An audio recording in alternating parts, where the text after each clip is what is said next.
Diez une nation de rois et de prêtres. En Révélation chapitre 5 verset 10, il est écrit: Tu as fait d'eux un royaume et des prêtres pour notre Dieu, et ils régneront sur la terre. Comment faut-il comprendre cette déclaration?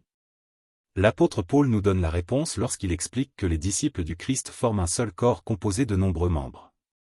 Il écrit: Car, comme le corps est un et a plusieurs membres, et comme tous les membres du corps, malgré leur nombre, ne forment qu'un seul corps, ainsi en est-il du Christ.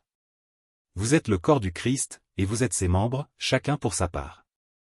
1 Corinthiens chapitre 12 verset 12, 27. Tous ceux qui appartiennent au Christ sont donc unis dans un même corps.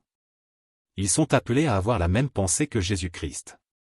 Or, le Christ est à la fois roi et grand prêtre. Les membres de son corps participent donc à son œuvre en étant parfaitement unis à lui. Concrètement, ce corps est peu nombreux en comparaison de l'ensemble de l'humanité.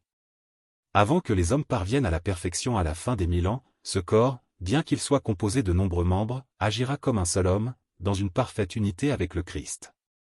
La Bible montre que cette œuvre est représentée par la nouvelle Jérusalem qui descend du ciel. Et je vis descendre du ciel, d'auprès de Dieu, la ville sainte, la nouvelle Jérusalem, préparée comme une épouse qui s'est parée pour son époux. Révélation chapitre 21 verset 2. Cette nouvelle Jérusalem représente le royaume de Dieu en action. C'est par son intermédiaire que Dieu conduira progressivement les humains à la perfection, y compris les injustes qui seront ressuscités. Pour mieux comprendre cette représentation, la Révélation décrit également les fondements et les portes de la nouvelle Jérusalem. La muraille de la ville avait 12 fondements, et sur eux les 12 noms des 12 apôtres de l'agneau. Révélation chapitre 21 verset 14. Jésus avait également promis à ses apôtres: Je dispose du royaume en votre faveur, comme mon Père en a disposé en ma faveur, afin que vous mangiez et buviez à ma table dans mon royaume, et que vous soyez assis sur des trônes pour juger les 12 tribus d'Israël. Luc chapitre 22 versets 29 à 30. Ces images montrent que l'ensemble du peuple de Dieu est représenté dans la nouvelle Jérusalem.